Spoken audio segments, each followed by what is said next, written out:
Hi everyone, it's me, and today let's welcome the TikTok era generation together. Hello Internet, welcome to Game Theory. Hello Internet, welcome to Game Theory. Today I'm once again ripping down the facade that this is a gaming channel and talking about the real world. The meta theories. Real world of digital video, the box that I exist perpetually in. We are well over halfway through 2021 now. I am currently petitioning hard to become a Jeopardy guest host and being ignored hard by Sony Pictures Entertainment. So if you haven't signed that link down below, please do that. I need every signature that I can get. Nothing's gonna come of it, but you know what? It makes me feel good that you all care. And regardless if anything were to come of it, don't worry, I'm not leaving YouTube anytime soon. In other corners Yeah, he's not leaving YouTube anytime soon. Understandable. Of online video, anyone who's ever touched the Dream SMP is now dominating the charts over on Twitch and on YouTube. Mr. Beast continues his domination of literally everything. Gaming, reactions, shorts, philanthropy. And we are all so desperate for a hug at this point that a short pick-me-up video of Steve from Blue's Clues literally broke Twitter. I guess I just wanted to say that after all these years, I never forgot you. And I'm super glad we're still friends. I'm glad that we're friends too, Steve. Dark lore of Blue's Clues. I really like it. It's like, oh, I'm your friend too. Then, dark lores.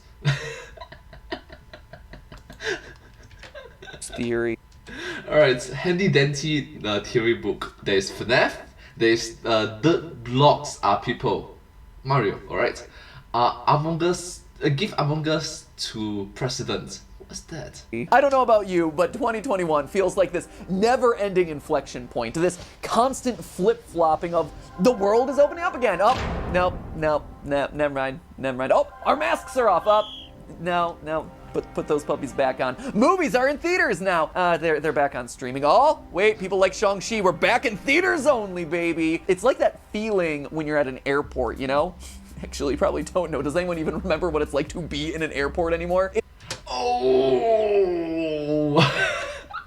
And also, passport.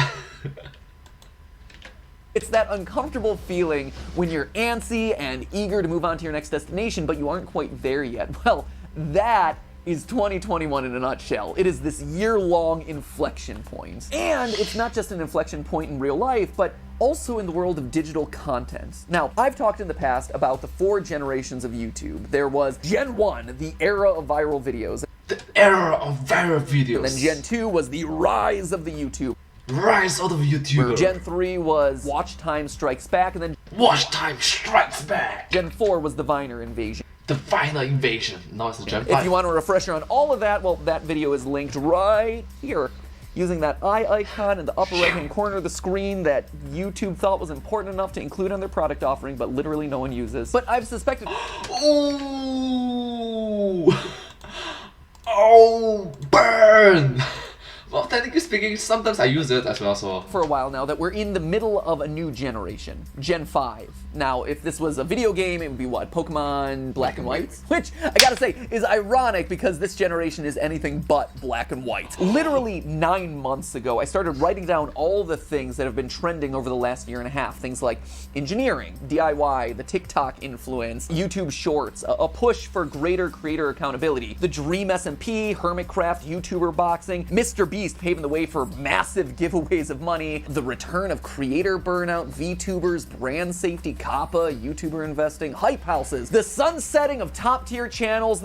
I mean, the list just goes on and on and on. And I couldn't wrap my head around it all. It felt really scattered, so unfocused. You know, what did all of these trends mean? Well, based on the fact that I'm sitting down on the couch, finally making this video, bet you can tell, I figured it out. Just smacked me right in the face like Floyd Mayweather smacking Logan Paul, which, by the way, not to toot my own horn, but to totally toot my own horn, called that one absolutely rigged. Oh! I mean, it's like watching two people hugging. Anyway, I'm excited to sit here on the couch and talk to you about it today because honestly, it's going to affect you and the content that you consume, the people that you choose to follow, which platforms live and die, and who lives to tell their story. Here we are, ladies and gentlemen, documenting the evolution of yet another era of entertainment. Consider this the YouTube State of the Union address, except, you know, I'm not the president of YouTube. Yet. You watch yourself, Susan Wojcicki. Once I'm done with that Jeopardy petition, the Make Matt Pat CEO of YouTube petition is coming up next. First, let's talk about some of those trends that I... Okay, now that's super ambitious. Think about it. It's literally multi-billion dollars company. just rattled off. Some of them are fun, like dog robots that pee beer. Take the cup, put the cup under the robot dog's crotch. But a lot of them are also serious, so let's talk about those first, and I'll save the more fun ones for later. Now, 2020 was the watershed year for audiences demanding that the creators and platforms they support be unproblematic, with the Black Lives Matter movement, followed immediately by Pride Month, followed later by hate violence against the Asian community, all of it wrapped in financial insecurities due to the pandemic, and topped with a bow of an emotionally charged presidential election. Yeah, I would say that it was a year where accountability was on the top of everyone's minds. Social responsibility became this key factor in who audiences decided were and were not allowed to continue being relevant moving forward. Everybody have to mature, everybody have to take up the responsibility, the burdens in which they must do for society. If you live in society, you must have this responsibility, you carry this responsibility with you. Wear a mask.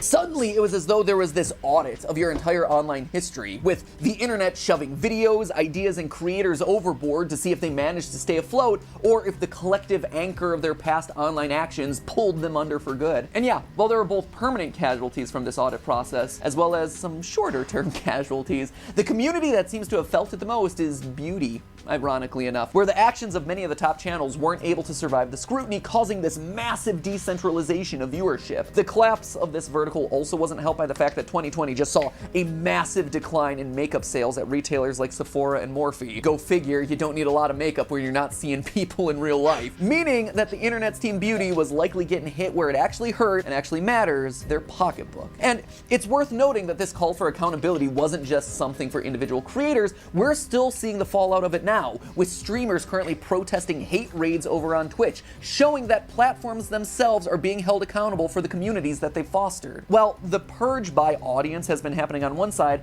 the purge by platform has been happening on the other. It's no secret at this point that brand safety has been like the buzzword on this platform. Alright, just a quick mentions. He mentioned about rates just now on Twitch, and those rates, they are conducted by bots. Can you imagine, like 400 bots, 2,000 bots, just sorry. Yes, can you imagine just like 400 bots, 2,000 bots, just boom, just immediately just drop into your chat and just spamming, follow, host, unfollow. All these things, right, will actually cause literally the stream to crash. Right, my friends have got follow bottom before, raid from robots before, and it genuinely, like, if it's doing a mundane situation, it's like, sure, I'm talking to someone else, sure, then it's like, okay, understandable. But if it's an intense moment in a gaming, and all this follow botting, all those notifications will be a huge drains onto the computer memory, computer processing power, the CPU. My friends literally have the game hang in a competitive game. It's like, gosh, my character is not moving because it's moving at 1 frame per second, which is horrible. Alright, it's like GG hang. Yep, those hate rates seriously have to be addressed. I mean, yeah. Anyways, let's go on to the video. I'm so sorry. for the last 4 years or so, but now it really does feel like it's reached its final form. At this point, there's restrictions on violence, profanity, suggestive content, content aimed at kids, content involving kids, quote-unquote dangerous situations, whatever that means, extreme political speech, the mention of hot-button news words. Remember, YouTube banned the word pandemic in videos around this time last year. There's even rules and regulations around excessive bare skin, including wearing a bathing suit in situations where bathing suits are inappropriate. True story, we were actually dinged by that one. We were covering a Rick and Morty episode, and one of the animated characters was wearing a swimsuit in the background on a yacht. And apparently it did not pass muster, so sorry, Amaranth. I don't think that YouTube is gonna be trying to steal you away from Twitch anytime soon. And don't get me wrong, I'm not trying to imply that most of these changes are bad or anything. It's just another form of accountability as the platform has, bit by bit, learned what it takes to be a safe and positive and also profitable space for most of their audience. But as you can expect, these changes do tend to trickle down into the content on the platform and into the creators and how they run their businesses. Creators at this point have realized that it's time to leave anything that might even remotely offend an audience or a platform at the door if they have any hope of being a trusted partner and continuing to pay their bills in the future. This double-sided pressure has created a narrow, safe little canyon of content on the platform that still involves most of your favorite stuff, but now just a little more puritanized. You still have gaming, but you certainly can't have violent games. Blocky, blood-free Minecraft is the order of the day for me. Sure, you can try playing Call of Duty or Mortal Kombat, but the perceived risk to creators of demonetization is just too high, even if the platform wouldn't end up demonetizing you. These games exist in too gray of an area, so no thanks, I'm just gonna stick with my nice, safe Among Us. The age Which, think about it. Well, money is super important in terms of having a career.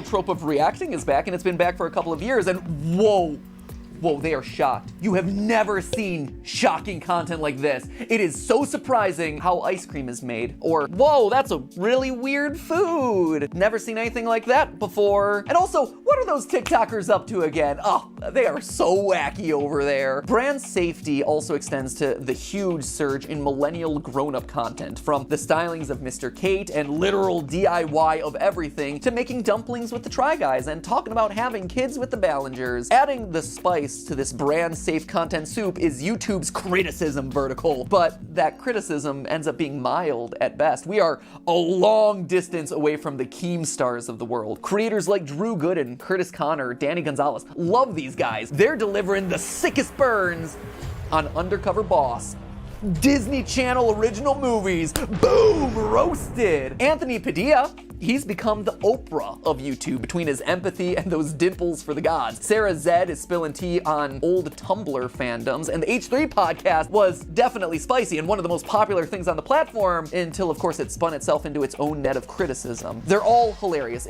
Yeah, there was some controversial animes. insightful, fun to watch, but also one key word, safe. And I want to make it Safe. clear that I'm not knocking or passing judgment on any of these trends or any of these creators. I am in this content canyon with you, riding along until it's time to adapt to the next cultural shift of the internet. But I think it says a lot when I feel like I'm one of the edgiest content creators on the platform here in 2021, because I'm a guy who still talks about fictional child murder on a not too infrequent basis. I guess. I'm super spicy now. Look at me. I'm edgelord. Orson Welles once said, "The enemy of art is the absence of limitations," meaning that some of the best art is made when there are constraints in place on the artist. But I would argue that at this point, the pressure from the trifecta of audiences and critics and platforms are having some real unintended consequences on what actually gets produced. So let's start talking about those unintended consequences, shall we? The first is that YouTubers are becoming increasingly corporatized. Manufactured 90s boy band style to be the next Justin Timberlake, or to use a more modern reference that people would probably understand, the next Kim Tae-young. That's Oh, it's not Kim Tae-young, it's Kim Tae-young. So, gosh. Okay, understandably, you do not understand, well, let's give the benefit of the doubt, alright? Kim Tae-young, sorry, Hyung, yeah. V from BTS, by the way, which I hope I'm pronouncing his official name right, but if I'm not, please don't kill me. I like BTS's music, but It's not. Thai is Te. Anyways. I'm not a super fan enough to know their official pronunciations of their actual names. Also, Jungkook is my favorite. That probably is gonna put me on a lot of hate lists. Anyway, we talked a couple years ago about investors funding and owning the Korean. Okay, speaking of which, all of them are good, all of them are great. They are awesome individuals, they are brilliant, incredible artists, so please don't hate me. Thank you. Sorry. Anyways, continue. Years of YouTubers. That's how Jake Paul used his Popstar Maker model alongside Gary Vee, who was one of his main backers. But now, if crews and houses aren't directly controlled or backed by an outside corporate investor, they are now corporatized on the inside. And we've gotten a peek into that with groups like FaZe Clan. The parade of these mini corporate houses is just incredible to believe. It makes your eyes water. There's Hype House, Alpha House, Collab Crib, Glam House, I swear I'm not making these up, Bite Squad, Just a House, the house nobody asked for.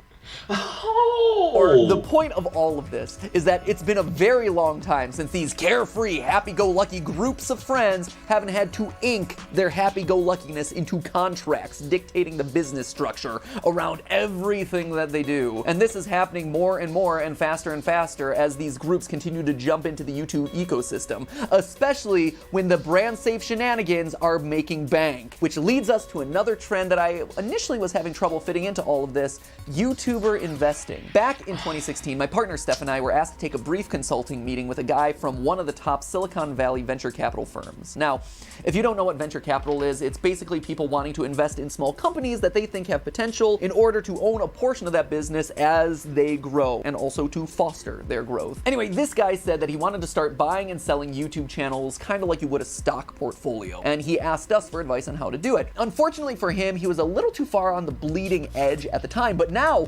he's way ahead of his time, isn't it? Like back in the 5 days. years later, and this guy's dream is finally starting to become a reality. Admittedly, it's still early days, and I haven't seen anyone quite with the perfect code for buying and selling and investing in YouTube channels yet, but it's coming. At the beginning of 2021, Steph and I were approached by 3 different YouTube financial platforms and apps, all looking for us to help them do this exact same thing. And now, quite honestly, is the appropriate time to do it. You see, historically, the biggest problem was that there was no perfect way to compare one YouTuber to another, because every YouTuber is so different and their own special flower, right? Well, wrong, and the success of the content creator house model has proven that. Years ago, we talked about how the hub and spoke model of YouTube is the key to algorithmic growth and success.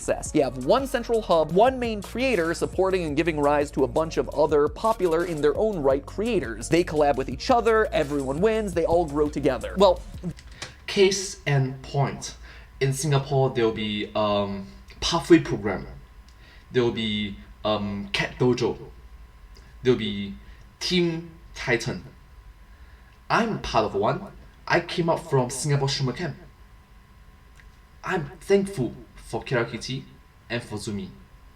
And let's continue the video. that model has now been honed and perfected by groups like the collab houses, Minecraft SMP servers, content crews, a few collabs here and there, and you got yourself the next trending influencer who's headed to the Met Gala. One well To the Met Gala! Yeah.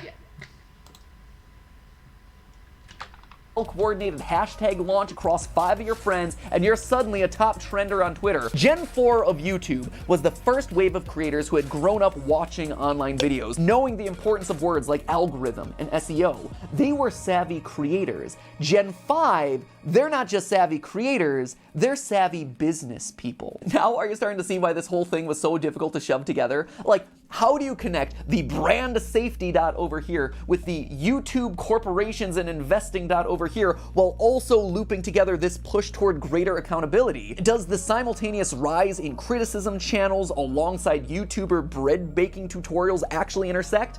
And the answer is, yeah, they do. And they all connect through one word: adulting. That's right. Hang with me here for a second because I'm going to explain it all, because we are here, ladies and gentlemen. In Generation 5 of YouTube, YouTube became the adult in the room. Every social video platform that we've seen since like the 2000s has had some sort of flow to it, right? Facebook started as the hip new thing, a website that in order to get an account you had to have a college email address, which made it super cool and super exclusive. Let me poke you and then I'm gonna post it on your wall. Nowadays, not so much. It caters more to the boomers and Gen Xers and the people who insist on injecting themselves with horse urine in order to stay strong. If you're under 40 and you're personally using Facebook, unironically, well, to the wider populace, you're not really considered to be internet literate. YouTube, fortunately, has maintained youth-oriented supremacy both on the internet and in media at large for over a decade now. An incredible feat, but Gen 5 has been marked by the moment that it finally had to get a haircut, take that babysitting job off the resume, and clock in for a real career. Regarding some of the trends that we were talking about from the last year in light of being a bona fide grown-up, a lot of what's been happening on YouTube suddenly makes a lot of sense. When you're young and dumb and irresponsible, well, you can go around and get away with saying things that you might regret tomorrow. Burning couches and throwing them into local swimming pools, not treating people the way you should. Is it acceptable? No, definitely not, never ever, but then again, you were a dumb kid, an idiot teenager, a countercultural mover and shaker, so people are going to be more forgiving of your behavior. But that doesn't last. And now, if you... Oh! Wow! He used the reference of Logan Paul. Huh. That's true, actually. That's true. YouTubers want to continue paying their bills and also be taken seriously in the wider media landscape and not be stoned to death in the court of public opinion, it's time that they grow up. They clean up their act, they apologize. And you see, that's exactly what they're doing. There's a saying from Bruce Lee, mistakes are always forgivable if one have the courage to admit them. Think about it. What we are doing, both of our own volition and because the platform now dictates it. Grown-ups are responsible for setting the tone of fairness and equality in the world. Forgiveness is for the strong. The weak can never forgive. And YouTube is now very clearly wearing the big boy pants in the family when it comes to social responsibility. True. It also extends to all those content trends that we were talking about before. Who designs their own homes? Adults. Who cooks with or without a recipe? Adults. Who has babies? Adults.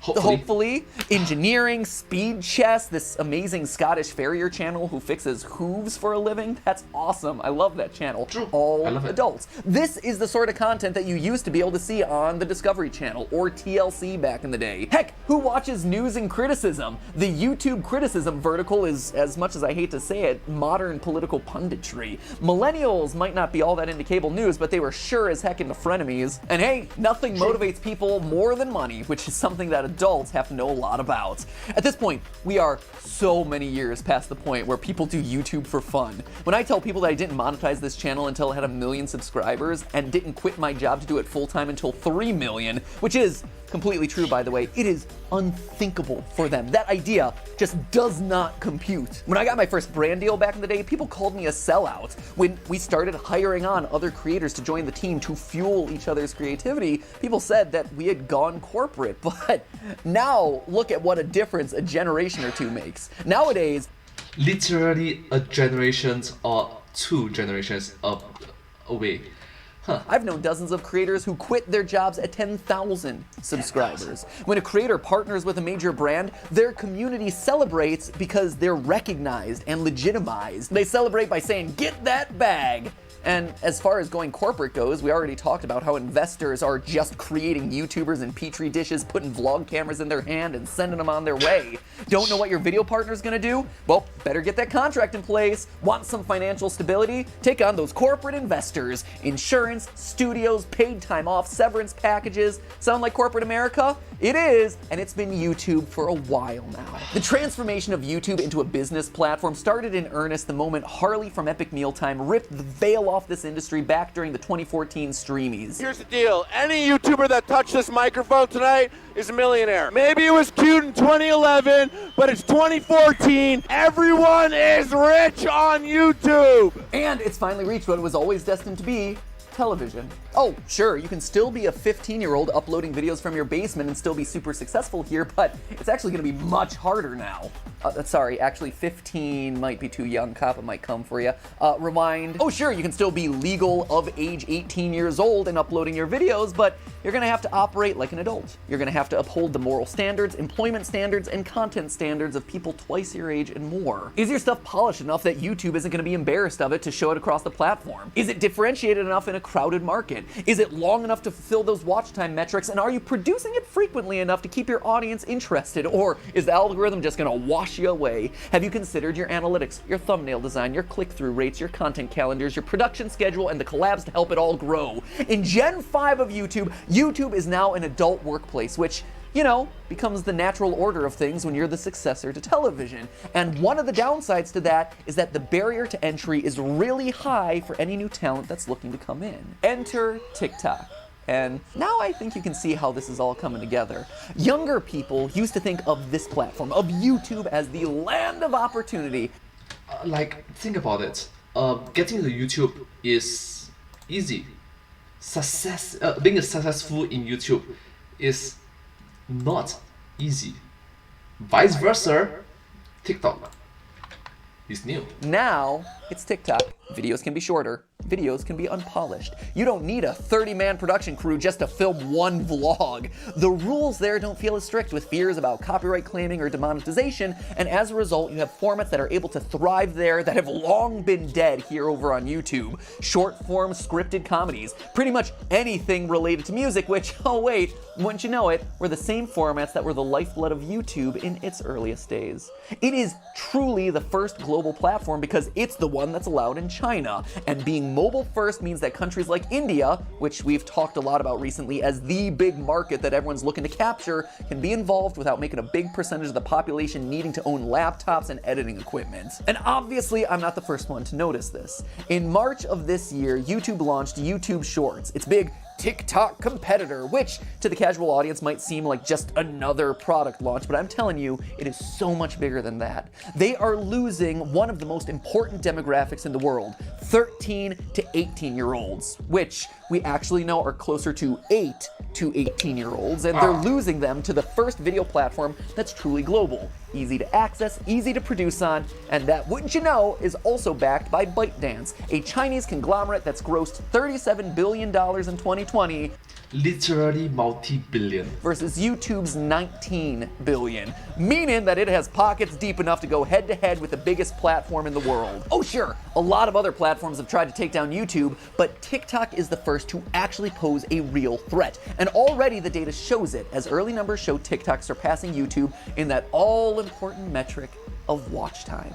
Clicking on a 50-minute review of banned games, whew, that is a commitment. I am in that for the long haul, but scrolling through 60 funny 1-minute comedy videos or dance videos or whatever else is on here, it doesn't really matter because they're all 1 minute. Whew, wow, where did that last hour go? Sure, not all of them are great, but there were enough interesting ones in there to keep shooting my brain with that dopamine, so I keep scrolling longer and longer and longer. Also, I should probably mention that Kid Icarus video, the 50 minutes of banned games, awesome, totally worth the 50 minutes, at 1.5 speed, which is how I have to watch everything on YouTube these days, because go figure, everything on YouTube is so darn long.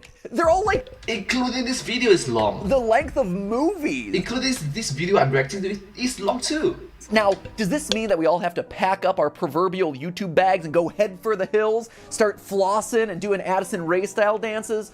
Not so fast there, friendos. Here's the twist. YouTube has something that no other platform has ever had the bravery, or maybe the stupidity, to give to the creators. It's so unbelievably obvious, but seems to elude every single platform that I come across, and I can't tell if it's a financial issue or if it's greed or whatever the heck it is. It's just not that hard to figure out. It's doing revenue share with us. Unless you're a very casual viewer of YouTube, which, let's face it, you are not a casual viewer of YouTube. You're watching this video and you are this far in. You are in it deep, my friends. And as a result, you know that YouTube shares the profits of every ad run on the platform with its creators at a split of 55-45 in favor of the creator. That means we getting 55, they getting 45%. Why does that matter? Well, on every other platform, you're not just focused on making content, you're focused on making content and asking for donations, making content and shilling for merch, making content and hawking those Amazon affiliate links. YouTube is the only place that just does the money stuff for you. You are a creator first and foremost, and they treat you like a creator. When ads run on your videos, you just get a check in the mail and you can continue doing what you do best, creating. I don't know why no one understands the incredible importance of this. It's like practically magic, but no other platform has truly figured out that It's practically magic in practical sense. Think about it. We need money in society to carry on our activity life. Money is not important, but it's not unimportant. In this current society that we live in, yeah, all the money, anything that have to do with money is going to get complicated, especially if it's directly with money. It's going to get super complicated. Selling merch and then transfer to money. Sponsorship then transfer to money. Advertisement then transfer to money.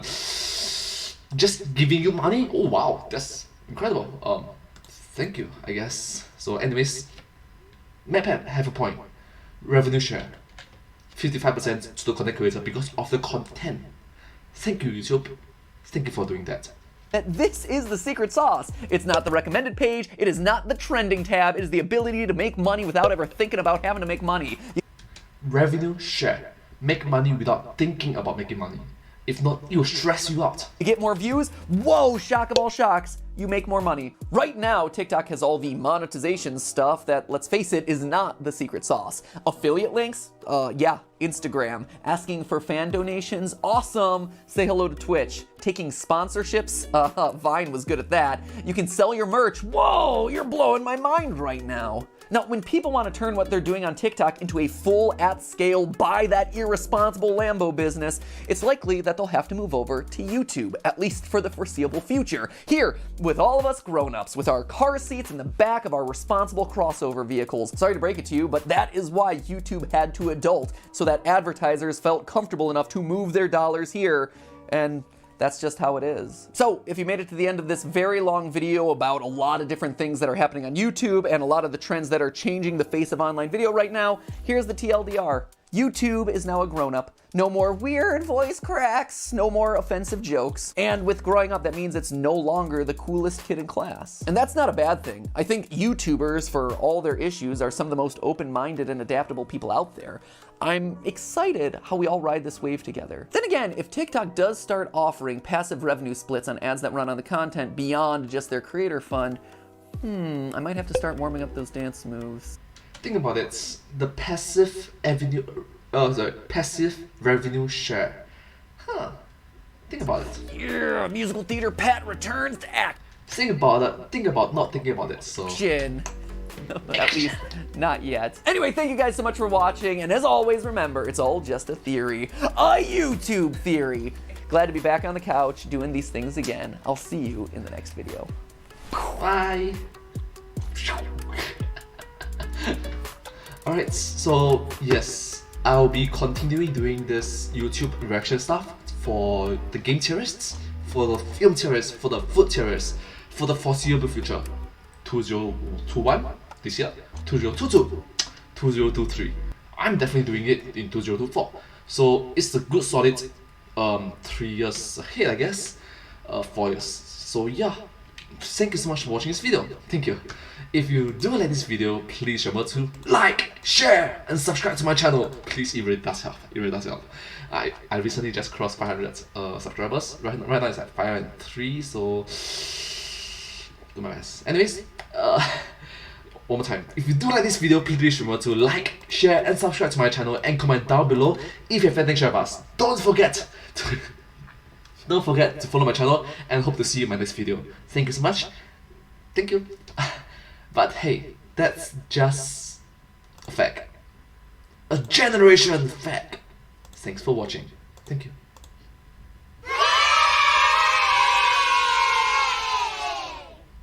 Please subscribe. Thank you. Thank you so much. And yeah, bye bye. High five.